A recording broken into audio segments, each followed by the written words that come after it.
First of all, Home Buy Direct. This is a program building on our existing equity sharing programs under the Home Buy tag. This is aimed at helping first-time buyers acquire new and nearly completed homes from house builders. So it's designed to help both house builders and first-time buyers.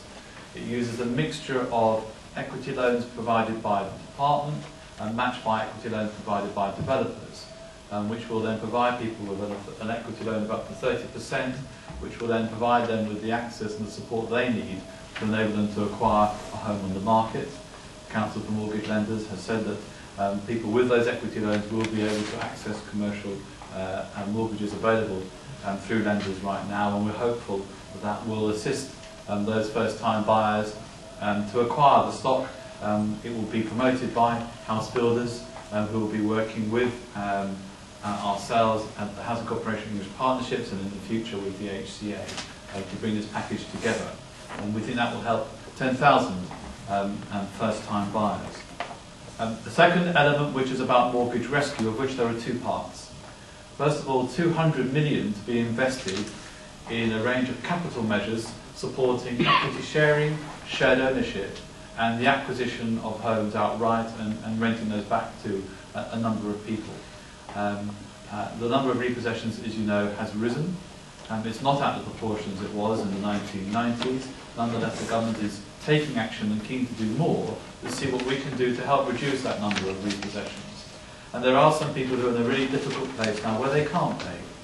It's not that they won't, but they can't. And we've devised a system to help those at the very lower ends of the market to see if we can enable them to remain in their home, in most cases under owner-occupier, and in some cases as a tenant through our mortgage rescue scheme.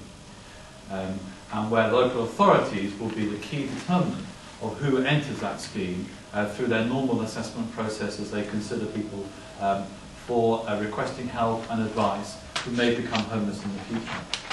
The second element is 100 million to support and enable reform to income support for mortgage interest. ISME, as it's known, is an important part of the package, and the government has announced today changes to ISME, which will take effect from April next year, which we believe again will also help reduce the number of repossessions in the future. And this is a package that's been called for by a number of stakeholders. The third element is £400 million, which therefore takes you up to the 1 billion, which is additional expenditure on social rented housing. In the current circumstances, we want to maintain activity within social rented housing. It's a very important part of providing new homes in these difficult times. And in those circumstances, the government has decided to bring forward this expenditure, which we think will deliver around 5,500 new social rented homes. And that together is the £1 billion package that sits together with the stamp duty, which gives you a really comprehensive range of measures to tackle some of the problems that we face today, alongside the announcements made by Caroline Flint in the past and the measures that the department has already taken. And this package has been worked on and led by Caroline Flint through the summer since her last announcement in July. It's not a knee-jerk response. We've involved many stakeholders in the preparation of these individual elements, which gives us a real sense of confidence about their future delivery, in which stakeholders will play a very significant role. I'm going to head off one question now, which is how is it being funded? This is additional funding in the current financial year and next year.